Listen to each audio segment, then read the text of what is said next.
Unfortunately, injuries are a part of the game, but what's happening in Memphis right now is just absurd.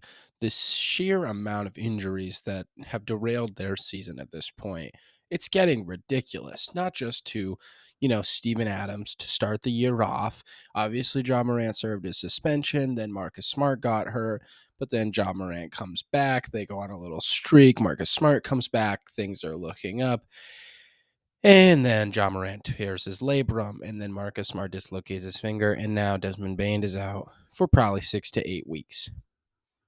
What is going on? I mean, the basketball gods decided Memphis was not winning this year. They just weren't winning anything, and they were gonna, have a bottom, record in the league. I guess the bright side of this situation exists. It's that Memphis can get a good draft pick. They can potentially add another piece to this team, keep building. But I mean, that's a lost season. And in the NBA, you really cannot afford seasons like that. It really just like takes the momentum a team has where they totally, they get rid of Dylan Brooks, they bring in Marcus Smart, ship out Tyus Jones. They're trying to build a culture and identity here. And then all of it just goes down the drain immediately. I mean, they didn't have a chance. As a Celtics fan, it hurts me to see Marcus Smart be hurt. And as a guy who has battled through a lot of injuries, he's not missing games if it isn't serious. And he's getting older, and that's kind of why Memphis, you were really hoping they would make a run this year, because that's what you bring in Marcus Smart to do. The reason you bring in Marcus Smart is so that when John Morant serves his 25-game suspension, the Grizzlies are not totally screwed when he comes back, and the season is somewhat salvageable. And it was pretty bad, like 3-19 bad.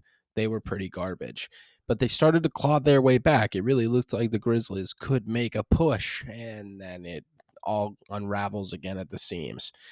Again, for Memphis, you feel for them. There's a lot of people who hate John Morant, and I don't like. I get sort of why they don't like him in terms of him being a bad role model, I guess. Like, I understand, but at the same time, there's athletes that do stuff like that aren't criticized as hard for it by the media. Quinn Ewers from Texas had a celebration with the finger guns, and nobody actually gave a shit. I understand that contextually that's not great. Like, that's not a good look for Ja to be doing, but it's a celebration. Like, people praise LeBron for the pistol cock celebration he had in the finals after the three. Yeah, that's a cool celebration. So is Jaws. I understand, again, the context, whatever. Me personally, I feel like there's a little bit of an inconsistency, and the narrative around him, it's a little over the top, in my opinion.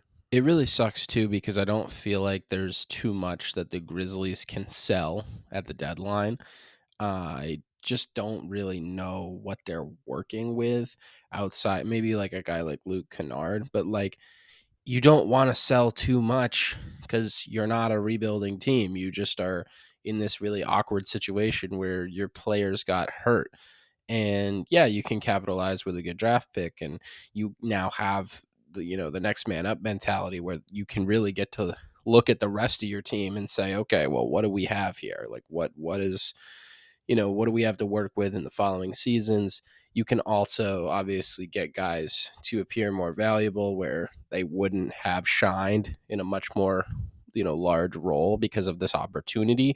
But that is so minuscule of a bright side. Like, Memphis would rather absolutely have all their players healthy and have had the opportunity to make a run. It's just so rough to see a season get derailed like this, and I have a lot of empathy for that situation. I feel like it's just the only reason I wanted to make this video is because I didn't see anybody talking about it. All their players got injured. That sucks. There's not really a ton of insight that you can have into this. But to me, this is a team that probably out the gates, had Ja not been suspended for 25 games, this is a team that probably, makes some noise in the West. Like, I'd say at least 4 or 5 seed. I know the West is really rough and it's jam packed with a lot of talent, but I don't know. Me personally, I really feel like this Grizzlies squad could have done something this year. Memphis trying to go back to the grit and grind, I feel like, is not only true to their fans, but it's an interesting play style, and I think that if you continue to play that way in the future, I think that team really could do something different. It's always fun to watch teams play basketball a different way. I really like what Memphis has cooking here.